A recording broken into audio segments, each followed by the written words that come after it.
Oh, it's getting spicy. Oh, it's all happening here.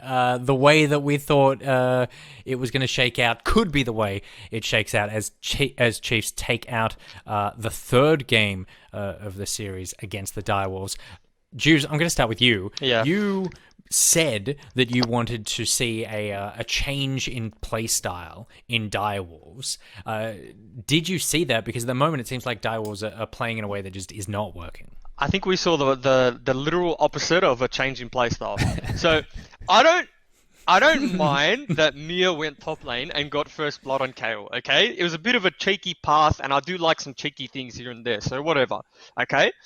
But the fact that he sat there while Olaf cleared his rates and his Krugs, and then sat there a little bit longer while his bot lane was playing under tower and just getting God knows whatever's happening down there. We couldn't even see because all we saw was Trundle just sitting in top bush.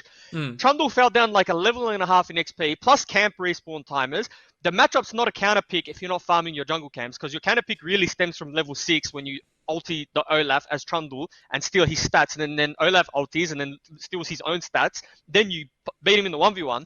But I couldn't believe that Mir did what he did that game, specifically because Dai was actually picked a top lane champion that was a tank that could facilitate itself on its own. Kayle will outscale in the 1v1, but you're picking Maokai to group. But I couldn't believe, like, my mind, I was exploding that, like, the Trundle just sat in the top lane bush. I love seeing Juves lose his shit in his rumpus room in front of his giant wooden cutout table, and then Even my table's Rusty, angry, dude. even your table is angry, and then Rusty just sits there and like sagely nods in his meditation den, and is just like, yes, You got to enjoy it. let the hate flow. The thing is, Nick, I like it because I don't have to say it. Like, I was watching that game with Juves, and I'm not going to say that we disagreed on those points. I liked the draft finished, and we had a conversation, and it was, this is better from Direwolves. They did a lot of the things we said they needed to do. All they needed to do was play the game how we were hoping that composition would, and then they doubled down on the camping top lane. Like, it's honestly nuts. The game hits a point where 3 games in a row, in wins or losses, the Direwolves bot lane has been solo killed by the Chiefs bot lane 2v2. Like, that's nuts. And then you have to look at why, because that can't happen. Like, you can't do that for an entire best of series and expect to win that series, just plain and simple. And it's not just that Katsuri and Korea CK are having a fantastic series, which they are, but it's the other side of the coin where, like, if you're Cupcake and you're Vital, you cannot play League of Legends because your jungler is on the other side of the map all the time. And you're just isolated. You're so far away from your support network that you just keep dying. So, and one of the fundamentals you get taught by, like, the first time a player comes into professional play that plays in a lane, the first thing they get taught after their first scrim, I'm going to say 99% of the time, is when your jungle is on one side of the map, you can't trade aggressively on the weak side. So strong side, weak side, right? Your jungler's top, the top lane's the strong side, your jungler's the opposite side of the map, your bot lane's the weak side. So Cupcake and Vital are like, okay, we're gonna let the wave come in, we're not gonna take trades, we're not gonna do this. So you're forfeiting the lane. So the lanes that's getting solo killed is being forfeited as is. So they don't actually, like, sure, they're probably misplaying, don't get me wrong, but we don't know because the jungle hasn't been there to facilitate them playing, like, even just playing the lane how it's meant to play out. Yeah.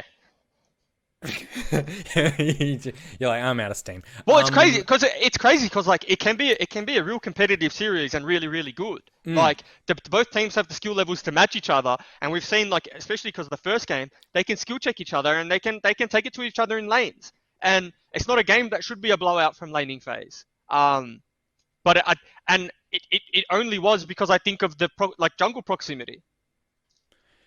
The Juice, Rusty mentioned it earlier. Katsuri really is having a great series, though. Katsuri for me is probably playing the best series I've seen him play.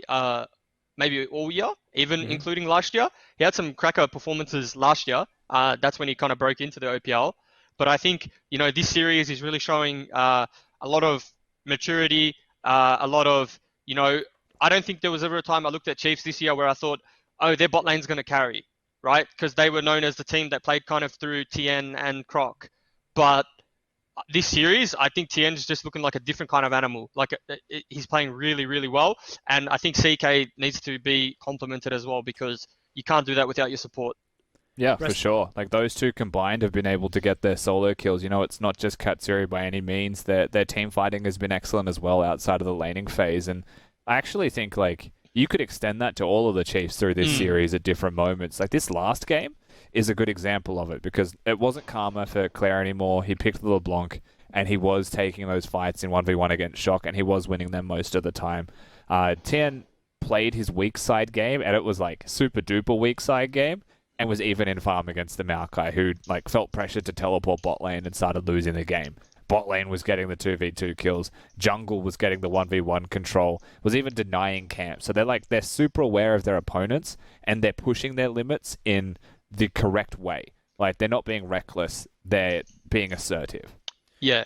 And top laners like Tien, when they play games, you know, what we call weak side, they don't get complimented for like the carry. But the weak side, the person who plays weak side well, like Tien did, and has a CS, or even CS with a Malachi after being ganked and a tent set up, I would argue is more impactful than Katsuri getting 9 kills. Because without the weak side Titan, which is Tien that game, there is no game, right? The alternate universe is that he dies to the 5 ganks that Trundle put there, and then it's a blowout because Maokai is leaving lane 6-0, roaming mid, killing mid. So it's important to acknowledge, and important for players, I guess, at home that, you know, have questions about what weak side, how does weak side influence the game if you're just even in CS. It's the fact that you haven't died with the allocated resources from the other team, and so that's why Tien, in this game specifically, deserves like a mega shout out.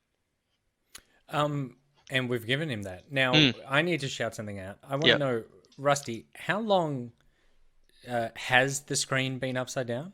Because obviously you fixed it when you noticed. Yeah. But, was that there last week?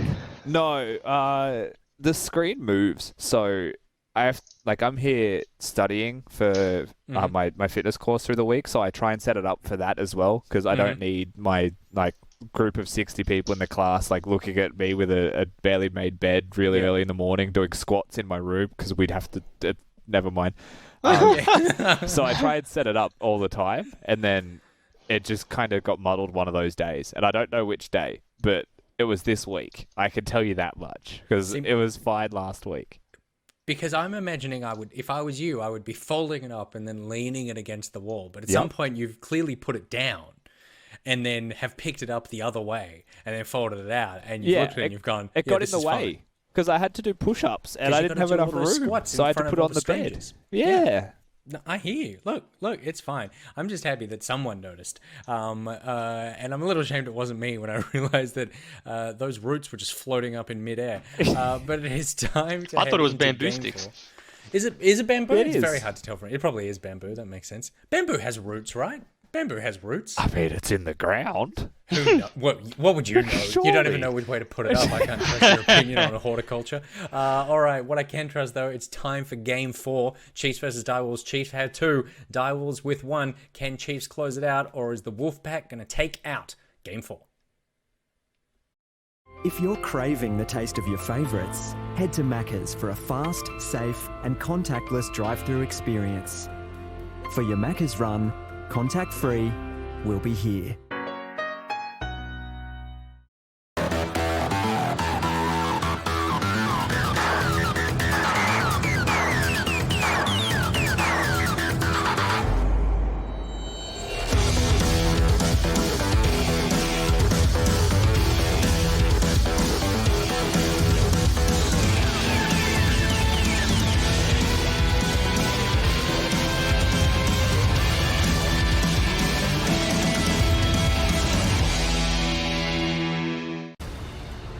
Chiefs are sitting on match point, and if you were a betting man based on those last few performances, you'd imagine them to close this one out here, Spawn. They have looked so damn decisive, so damn destructive that, you know, despite everything thrown at them, all these creative concepts that Direwolves look to try and use to acquire a lead, the Chiefs are like, that's all well and good, that's quite nice, but we are just so consistent in our own lanes that it all means nothing.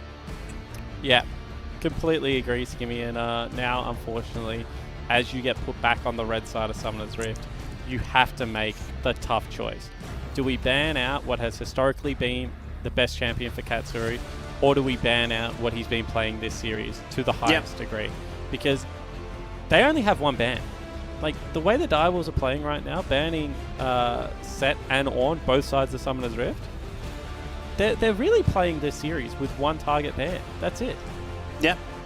It's almost as if, you flipped the side, you've gone for the exact same bans on both ends, and now these two teams have said, look, you want these 2 picks, we'll take these 2 picks. It's almost like a gentleman's agreement for the first 4. I love this. I really like this pick ban adaptation. I enjoy doing this myself as a coach sometimes.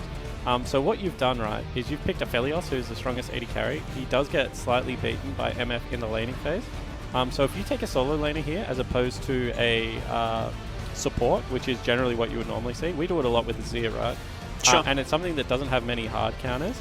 You get to say to them, okay, are you going to try and all in on your winning lane, your bottom lane, right, which has a slightly winning AD carry by taking the best support and double banning supports, or are you going to take the best counter pick into our Akali? And what this allows you to do, this actually allows you to double ban for the Akali, which means they now have to play the 3rd best pick in the solo lane as far as like counters are concerned. So if you get rid of, like something like LeBlanc here or something, then you can actually threaten an Akali mid for pretty much free and then still have the flex to the top lane if you want. Now, the one thing that will throw the spanner in the works here, Skimmy, is that the Olaf should still be considered a counter pick. Because they can swap that to a top lane matchup anytime they feel like it will do better in top than the jungle.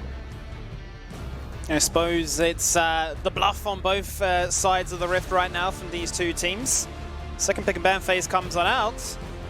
Direwolves will have to reveal that ace up their sleeve, and they're going to go for the Karma themselves at this time. So interesting to me to sort of see that these two teams just really have very similar ideas, very similar fashions in how they want to really make things happen. Yeah, and this is really getting spicy because generally best of fives build their own mini ecosystem. Yeah. Their own mini meta. And what I'll say by that is, like, I went into the games at the start of the night, like, playing heavy frontline. But then as Avant started disregarding frontline and picking more for lane, we had to start disregarding some of the frontline and playing more for lane. And then in the last game that we played against Avant, like, there was a Karthus and Italy, like, I think there was, like, next to no frontline running around apart from, like, a Nautilus support, right? I think it was the only frontline in the whole game. And you just go down this rabbit hole of, like, how far do you actually want to chase before you pull yourself back out?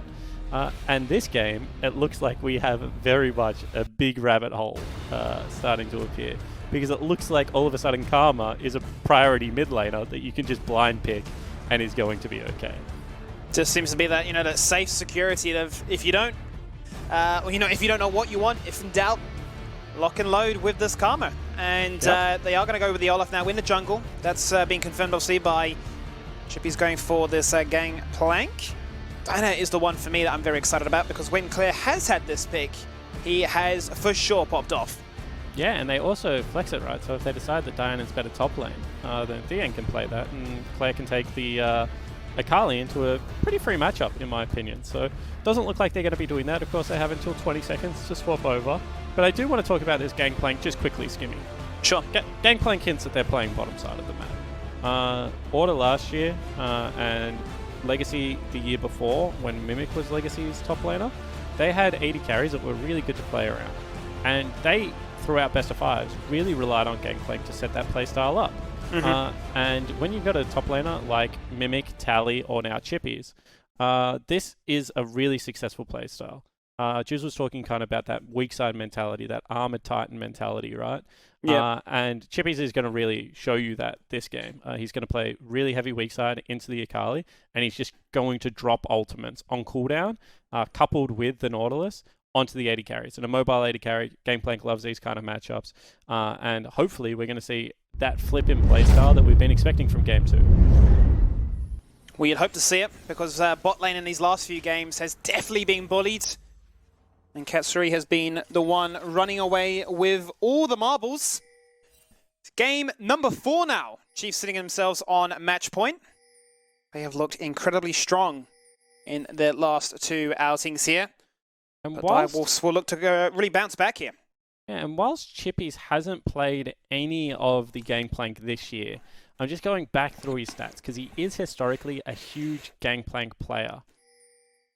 Didn't actually play it in 2019 either. So how far back do we have to go before we actually start seeing Chippy's Gangplank start to emerge?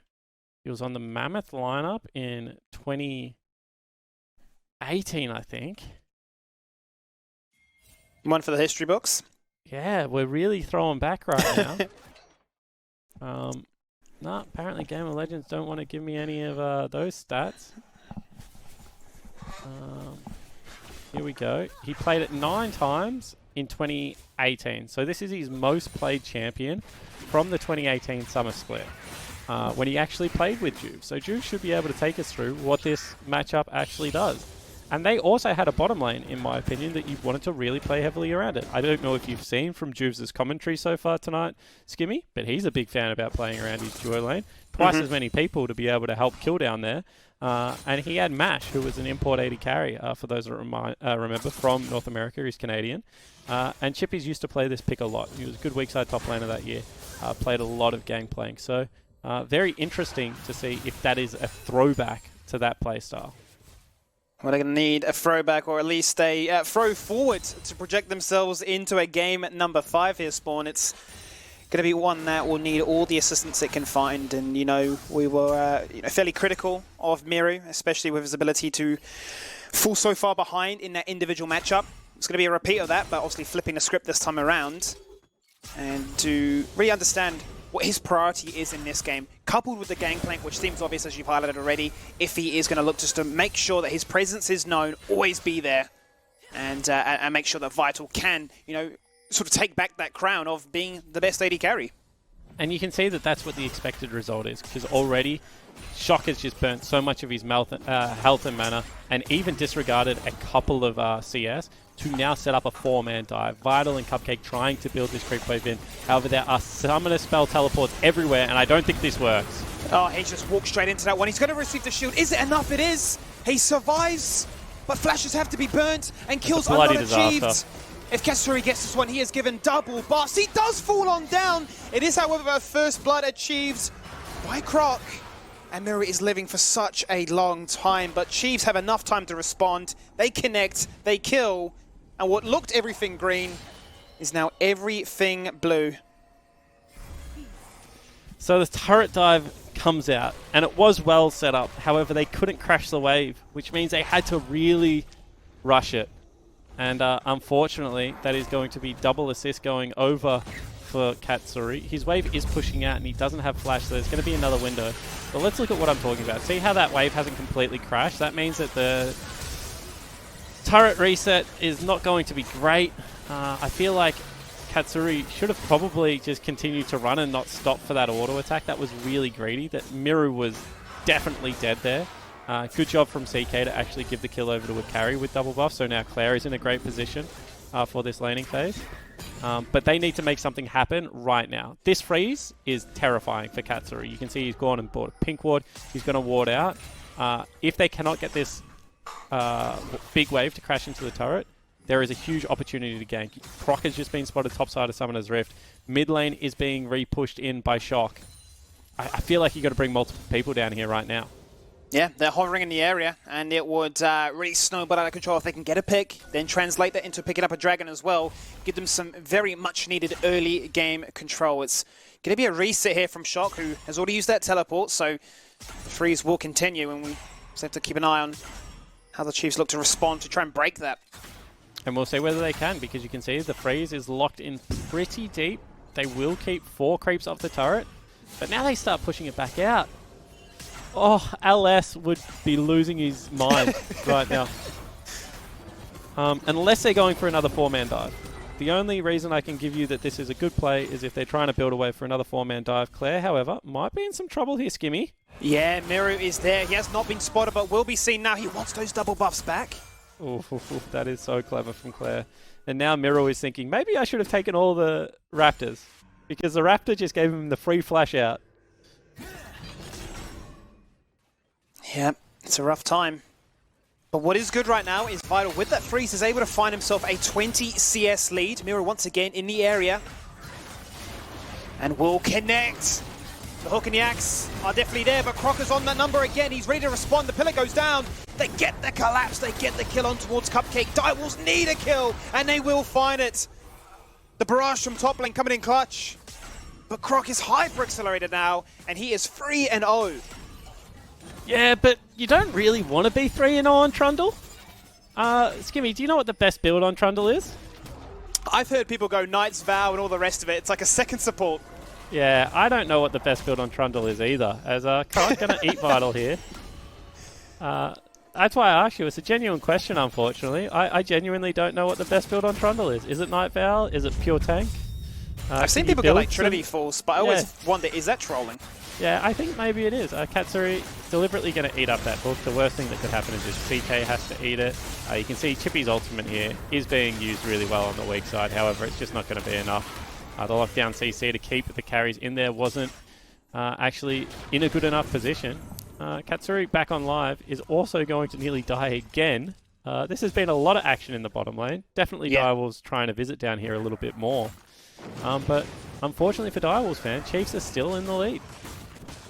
They've definitely been camping, and Cupcake has been very trigger happy with that hook to find those engages, always making sure that Korea CK is there to respond with those devours. But what this has netted them, despite being a little bit behind, is they will get control of this very first Drake, get the ball rolling, and set up themselves for those potential win conditions later down the line. Yeah, for sure. And let's take another kind of look at what happened here. It's actually a blast cone over the wall. And did Croc die? Yes, he did. Shutdown to Mir is huge. We already saw what happens when Olaf gets accelerated during this counter pick. He kind of disregards the counter pick completely. Now has his warrior completed. Red Smite also. Picks himself up a couple of control wards, and it looks like they're going to try and continue this snowball rolling early up into this top side of Summoner's Rift as well, Skimmy. Looking perhaps for that Rift Herald.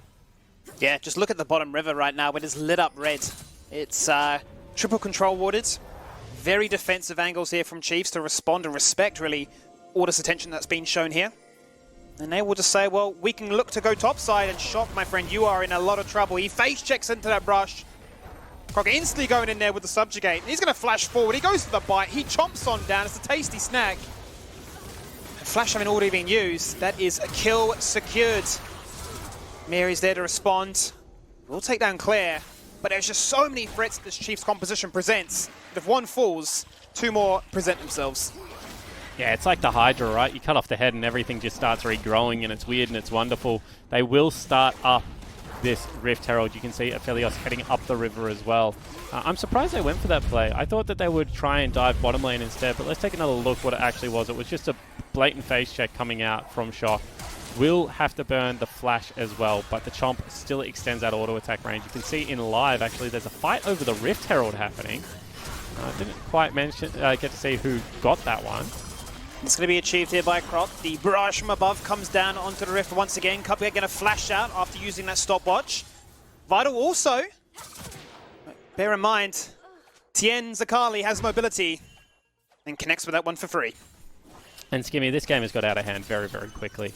You can always tell who's winning a game by A, looking at the gold at the top of the screen if you really want to get technical, but also by looking at whose game plan is being executed upon. Yeah. And when I think about how the Direwolves were going to win this, it was through a little bit of patience, it was through a lot of scaling and some late game team fights. And we saw that in Spades game number 1, right? And they won that game handily. If it is scrappy early game fighting where we're going at or above a kill a minute, I guarantee the Chiefs are winning that game. Maybe not even in like current score or anything. It's just in like comfort of playing that style. That is the way the Chiefs want to play. They are very messy. They are very brazen and cocky, and they want to play a high kill game. And right now, the Direwolves are just falling straight into that trap. That they are. They're falling almost victim to a reactive play style.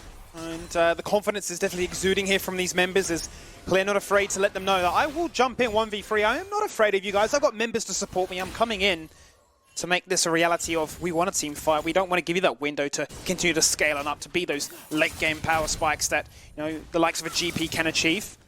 And Tien responding to this lane with 2 kills, with a nice CS advantage as well. Just look at the damage he's able to achieve. Fleet footwork keeping him healthy. It's going to get almost worse once that Gunblade is complete too.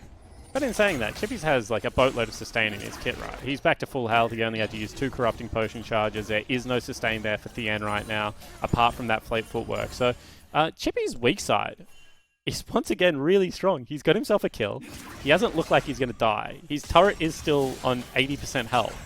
And this is Thien's best pick.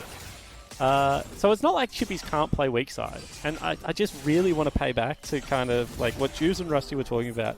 Is Thien a strong side player? Yes, but can he play with weak side? Of course he can. Like, he's one of the best top laners in the league. Is Chippies a strong side player historically?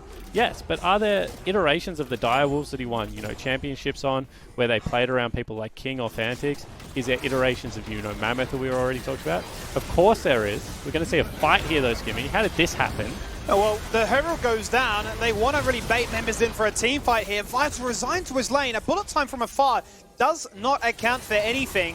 How did they fight that? Is on. This is disastrous right now. A TP has to come in to try and respond. Shock is there for protection. I feel that the worst is going to happen right now. He is going to be deleted. The turret will fall as well. Chiefs taking everything.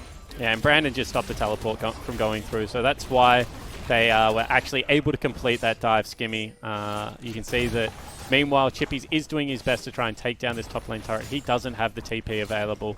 And I am so confused if we could get that replay. Why the 0-2 Nautilus and Olaf thought that was the fight to fight. This is a bizarre game of League of Legends right now. You were right with the cannon barrage being used on cooldown. I don't think I've ever seen that icon eliminated at any stage of this game so far. He's always been a man on a mission to try and get this bot lane online, but it's getting into that kind of dangerous territory as you sort of transition into the mid game. 13 minutes into this game, you find your bot lane down, 0-5. And the good news is, Skimmy, is that we're not idiots. Because I think Croc is struggling to find the best build on Trundle as well. He's got a little bit of CDR, he's got some health. This one's blue, this one's red. They kind of look cool when I put them together. Not going to build an item, of course, but you know what? Who cares? Just looking for that subjugate off cooldown, right? Is I think what he's actually going for. But 5, 1, and 4, the Chiefs jungler, after game 1, has really put on a clinic. And it looks like the Direwolves want to continue this fighting. They're going into the river again. Oh no, the pillar! Pixel perfect! The trophy comes down. Denying completely that Nautilus hook. Get himself a clean disengage, or have I spoken too soon? Mir jumps into the fray, popping the Ragnarok, looking for the chase, going for the flash, looking for the kill. He denies the depth charge from sniping it away, but they get a very important shutdown. Chippy's also on the boards. And that'll do a great job here of stabilizing the economy if they can find one final. Flash has to be burnt. Aphelios will survive. That's my new most hated Aphelios gun. The Severum. Which one? Ah, yeah.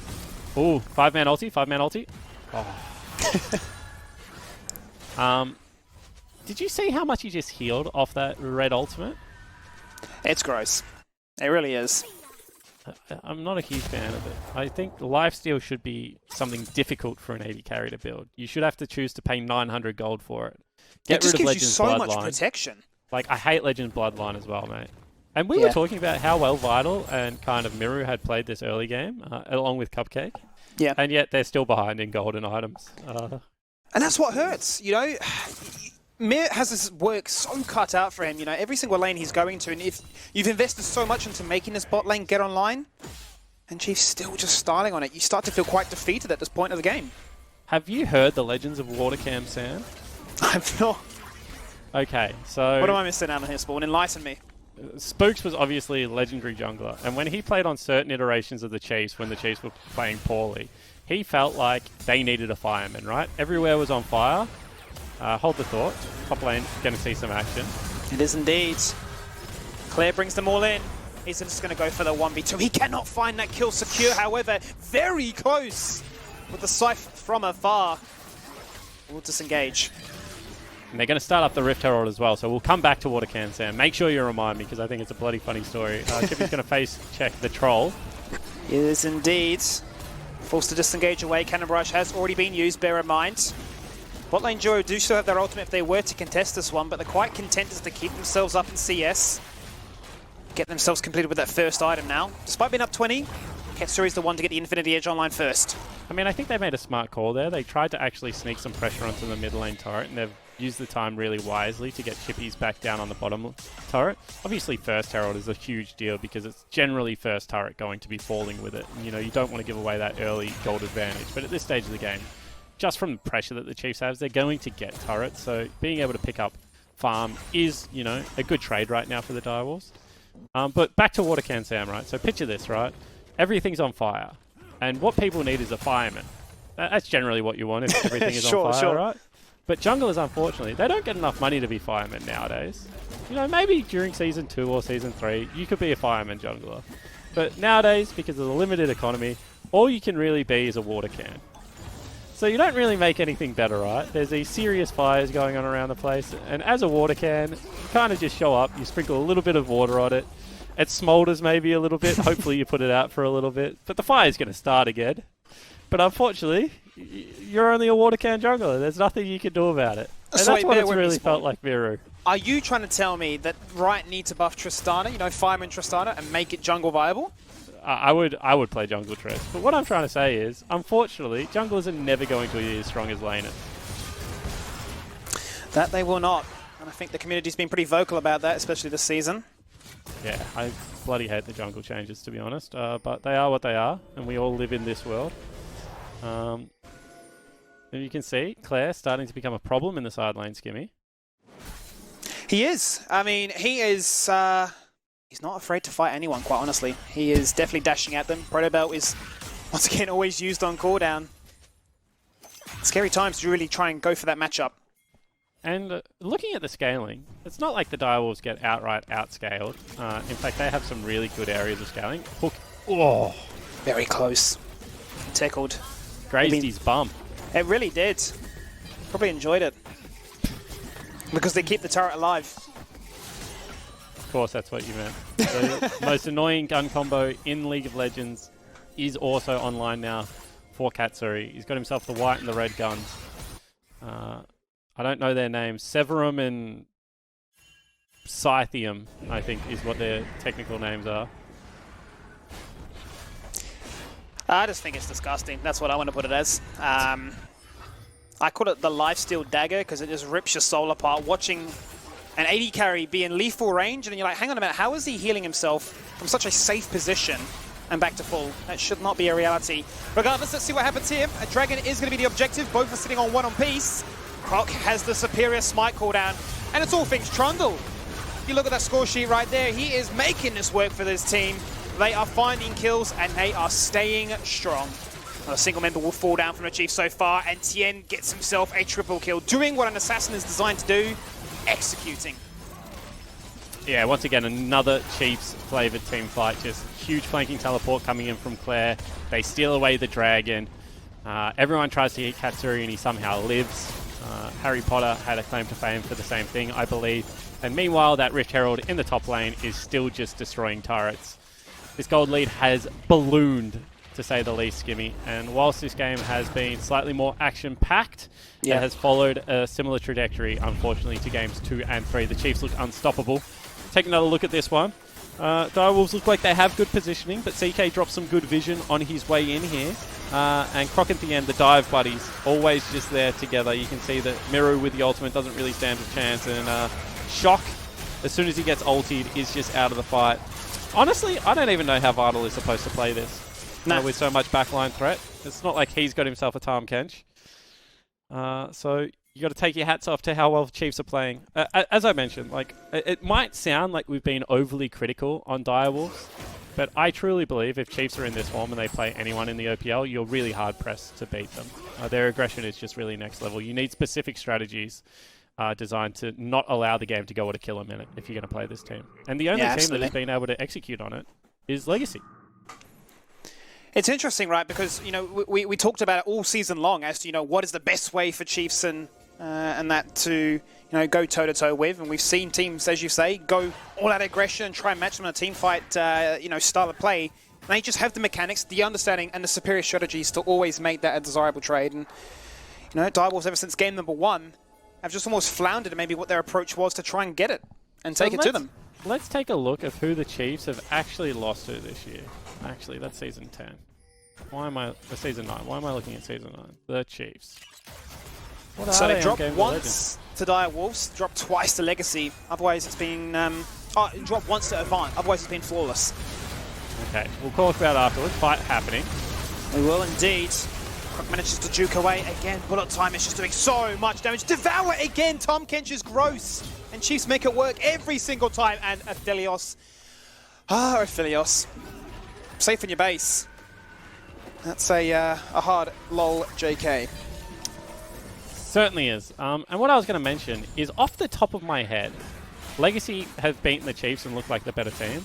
Avant beat them in the game where they went, like, bonkers, like, insane. That looked like, if you took nameplates off, that looked like an LPL game. There was just non-stop fighting, and Avant won the fights. And I think the Chiefs even came back into that game and pushed them to, like, a 6th Dragon or something after Lisa on Jarvan I think he had 10 kill participation at, like, 10 minutes. Like, it was insane how well Avant were playing that game. And otherwise, it's looked like, you know, teams have tried some stuff, but it hasn't really worked. And the reason that I was so excited for this series is after game 1, I thought that the Direwolves had a really good read on it. And maybe they do, and they just have, you know, let themselves down with individual play, and that's definitely the case. Yeah. But if I was going to, like, describe the style that beats the Chiefs, it's boring them. Like, just don't do anything. Farm. Like, it's definitely been the most successful. I mean, you talk about the Avant matchup, as you say, there were like 27 kills to 17, and you know, Avant had a Rumble Jarvan, right? It was lock somebody in place, delete them. You know, go for an objective, delete them, and they were always able to get the, you know, desirable trades. It was one of those games where we had, like, you know, 5 Drakes, double Barons. It was one that went on for a fair bit of time, but I don't want to say it's an outlier, but it was definitely a case of one team getting the better of them for a chance, which is definitely not the usual. Well, you can only really call it an outlier, right? Because other teams throughout the course of the year have tried to do that. Like Gravitas played Run and Gun League of Legends the whole split long, and they didn't beat the Chiefs. So, you know, Gravitas were unsuccessful. Order played one game of Run and Gun game against the Chiefs. They definitely weren't successful. Direwolves have now played back-to-back 3 Run and Gun style League of Legends. Actually, this one is a little bit more scaling, and I think that the game just fell apart too early. So maybe that's unfair, but 2 for sure. I just think that this isn't a good style of League of Legends versus the Chiefs. I think you should play structured and you should play discipline, is what I'm trying to say, Skimmy. Well, is the discipline there? That is the question, because Miri have one objective in mind, and that is, I want to run at you. I want to take this turret down. It's been staying up for far too long. We have yet to take a turret, and Aphelios will punish us. Oh my god, that is a beautiful team fight right there. Everybody from the Chiefs coming together, and Aphelios gets a penta. Katsuri, if he was an MVP before, has sealed the deal. He absolutely has, Skimmy. What a team fight to just encapsulate everything we've been talking about for the last 3 games. You try and go at the Chiefs. Do they take a backward step? No, they run through a Misfortune ultimate and they kill everyone on your team. Katsuri, take a bow. The Chiefs back to their best. And unfortunately, on this day, the Direwolves haven't had any answers for it. That is a replay I will just want to watch over and over again. The combination, the link-up between Tien and Claire to get the job done, and just to give Aphelios so much room to maneuver with. It was beautiful. Yeah, but the initial bait out is actually where the fight goes so well. Cupcake and Mir try to get on the back line, and they just cannot. Then in flies Claire from the side lane, going to be able to pick himself up a 3-man ultimate. Layer in that disgusting red weird dagger thing, and Aphelios going to do Aphelios things, Skimmy. What a performance from the first year AD carry of the Chiefs. 7-1-7. He's put on a clinic. Definitely has put on a clinic. He is the man to watch, and it's our very first pentakill of 2020. What better way to really close out a series, as that's what the trajectory is looking like here. Doesn't this make tomorrow so exciting? Raze versus Katsuri. The historically best AD carry in the league, the perfect player Raze. You know, winning titles with the Chiefs. in his first year. Yeah. Now Katsuri, the heir to that mantle. Looks like Direwolves have one more fight in them. They definitely do. They want to make things happen. The Moonlight Vigil coming out, locking members in place, putting marks on their heads. CK will fall on down. It's a lot to burn because these two pesky members are going for the back door and they just steal away an inhibitor. And I mean, can you fight now? You've used every ultimate nearly. It's not looking like it. They are on full retreat. Oh, but Tien doesn't care. He punishes you for any form of mistake. Your cooldowns are down? Well, that's great for me. I'm 6-0. I have the damage to boot. And I want to show you why we are knocking you out. I want to show you why we're making this a 3-on-1. I want to show you why we are making a run for the playoff champions. And again, the Chiefs played disciplined in the face of what looked like a game-ending play.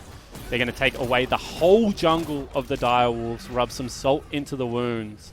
They know they might have to play this team again if everything goes a little bit topsy-turvy and the Direwolves fight their way back from the lower bracket. Of course, it's important to point out that Direwolves definitely not out of this playoff race yet. They have the head-to-head versus Order. That's going to be the team they play next. Chiefs obviously set up a repeat date with Legacy in the OPL Classico. But Chiefs certainly looking to make this a memorable game for the Direwolves. That they are. The Abyssal Voyage coming in, and it almost looks like he fell into a pond. Olaf is gone.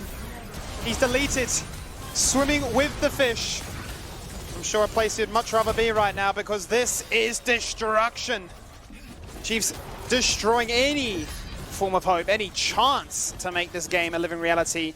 We will not get our first best of 5 series. We will be looking at Chiefs closing things out here. I mean, if I'm Direwolves, I throw myself at him one more time. 2 seconds on Mir. He's going to be back up quite soon. Can they go for one more fight? They're just going to run to the fountain. Don't do it. Fight them, boys. Make something happen. This is your do or die moment. The Nexus is falling. Tien is baiting 4 members' attention. It's not going to be enough. GG is the call. And Chiefs advance on through.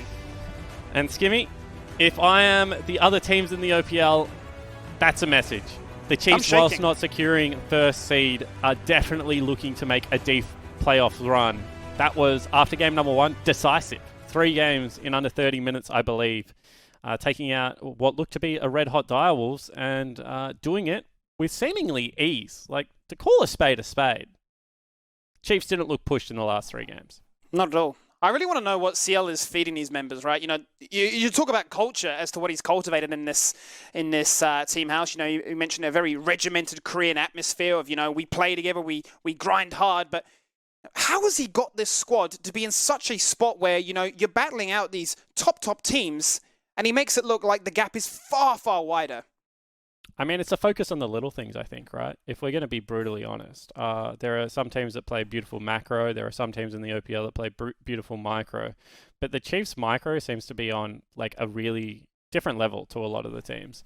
And they just have really great attention to detail in how they want to team fight, how they want to set up for these flanks. And I think that they have super disciplined players. You know, not burning summoner spells have set up a lot of good plays for the bottom lane of the Chiefs in this best of 5. And honestly, you got to take your hat off because teaching players the discipline for what requires comp play as opposed to solo queue where you can burn your flash willy-nilly and not get punished for it is quite difficult in first-year players and rookies. So CK and Katsuri, for me, just played a stellar set of League of Legends, and it's very hard to kind of quantify that, but it looked very good.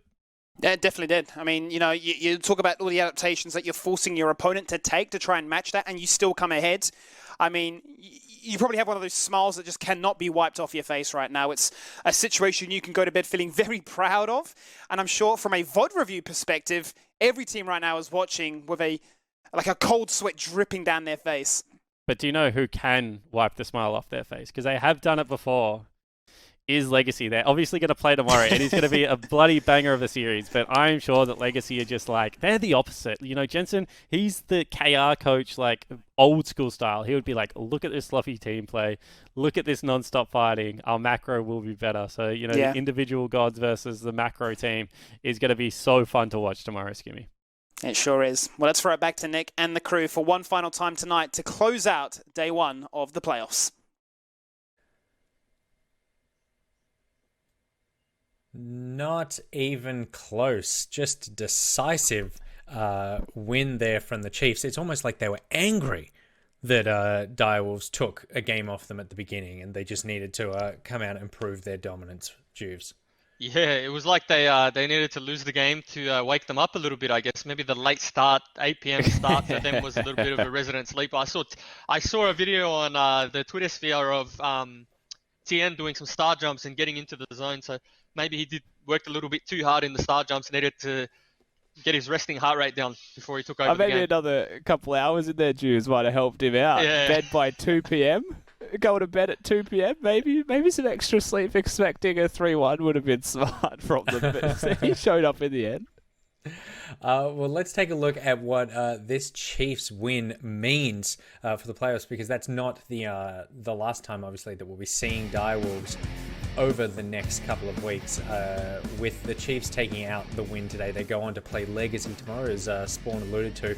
But that means Direwolves are heading to play Order as well.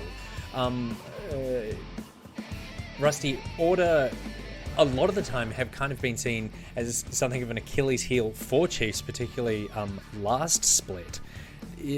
Would they be happier against a Chiefs team, or will they take Direwolves? I have a feeling that Order would be much happier going against the Direwolves this time around. I mean, it's very hard to say which team would you rather verse out of the top three. There was a pretty clear gap between 3 and then 4, and then there was a gap between 4 and the rest. And I mean, we got to see that today, right? And what we also saw today was that there's a clear top 2, and then third wasn't actually challenging nearly as much as perhaps we expected. Like, the game that Direwolves did win was close, and then the games that they lost was not close. So I think Order can take a lot away from today, actually, and go into their next game very confident. We'll talk about tomorrow's game shortly, but Juves, you've seen Order play tonight, and you've seen Direwolves play tonight. Who do you tip for that game? I think if Order do what they're meant to be doing, instead of memeing in Twitch chat, if they're actually watching the game and analyzing the games for what it's worth, I think that was a very valuable series for Order. And I think just based off that, Order got to watch that. I think Order take the series, and I think I'm not going to say it's comfortable. I would say it'd be a bit of a battle, a bit of a battle for both teams. But I think there's enough evidence now to show how Direwolves are going to come out and play, and I think it's just a matter of Order attacking that. Big agree. Let's take a look at the schedule for tomorrow. There's not many teams whose names you need to remember, because there are only 2 of them. It is Legacy versus Chiefs. This is very potentially not the last time that these two teams will be facing each other this split. The loser will head into the loser bracket, but there is a chance that they will fight their way through. This could be a prelude to the grand final in a couple of weeks' time. Rusty, how do you pick between these two teams? Who are you backing for tomorrow night? It's hard to say, right? And I mean, we've seen these teams play each other 3 times. It's been 2-1 in favor of Legacy. That's why they got to skip the best of 5 today. But Chiefs earn the right to have the best of 5 against them now. It's 2 different styles, you know? And every time we see these teams clash, you look at how these styles conflict against one another. And I think if both teams play their game, you can't pick the winner until you actually see the execution. But if someone tries to deviate, which has happened from both teams, then it's anyone's game. I think too, if you look at the way both teams have drafted in recent weeks, I think Legacy have a better understanding and a better grasp of the meta. I think Legacy draft to what suits them and suits their play style as a team too. And like, fortunately for them, it is what's meta. So just by, looking at a picture of like blue side, red side, I think Legacy are favorites. All right. Well, we will need to find out who is not only favorites, but who's going to win tomorrow when it is Chiefs versus Legacy. That starts at 4 p.m. New South Wales. Is it daylight saving time now? Is it non-daylight savings time? Daylight savings is hour? gone Yeah, now. we gained an hour, It's so gone? it's gone. It's finished. Yeah, so we're not daylight saving. We're not being economically friendly with the daylight. AEST? S. AEST. Just look, everyone just turn up at like 2, and then that way you just won't miss it. A massive thank you to all the Riot crew who have worked tirelessly behind the scenes to make this online night happen. All the previous work that's gone into this, it's just getting smoother and smoother. We're really happy to be able to continue bringing you the OPL during these uncertain times. Thank you to Spawn and Skimmy, who we haven't really spoken to ourselves that much throughout the broadcast, but who've been doing an amazing job. Congratulations to Spawn for the order win. Rusty, Juves, thank you very much for joining us as well for a very exciting night with some exciting ramifications, particularly heading into the next couple of games, Legacy versus Chiefs and Order versus Direwolves. It just gets better and better as we charge towards the OPL Split 1 Grand Final. We'll see you guys tomorrow night for more OPL action. Chiefs versus Legacy, 4 o'clock, whenever time. 強く強く輝いて消えた流れ星ほら命が燃える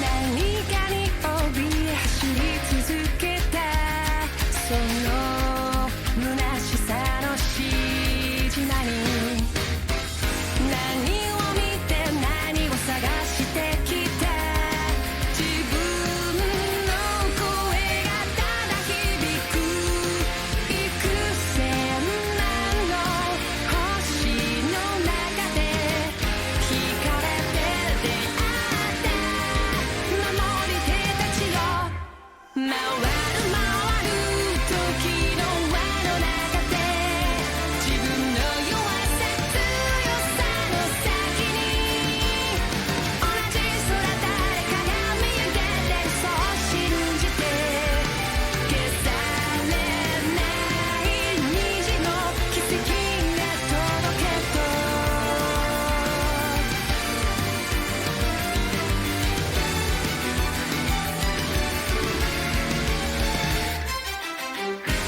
冷たい指で涙拭ったあの日にはもう帰れない水平線目指して飛び立つ自分の願いを抱いて幾千万の星に呼ばれ交わりすれ違う守り手たちよ回る回る時に抗って未来を願ってもいいですか儚さから目をそらしたぐり捨てる道の兆しの向こうかける希望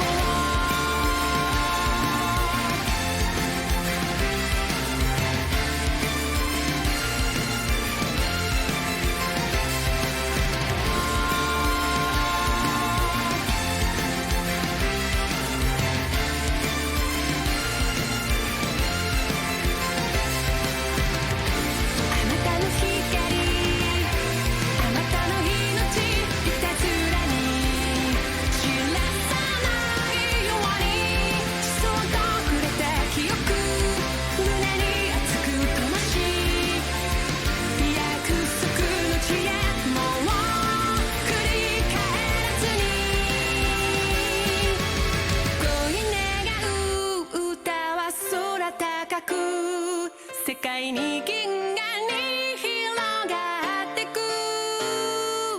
それがいつか風となり消えて新たな日が始まる越えてゆく時の輪の中で確かに刻みつけたきらめき同じ空誰かが見上げて信じたから消されない虹の奇跡残した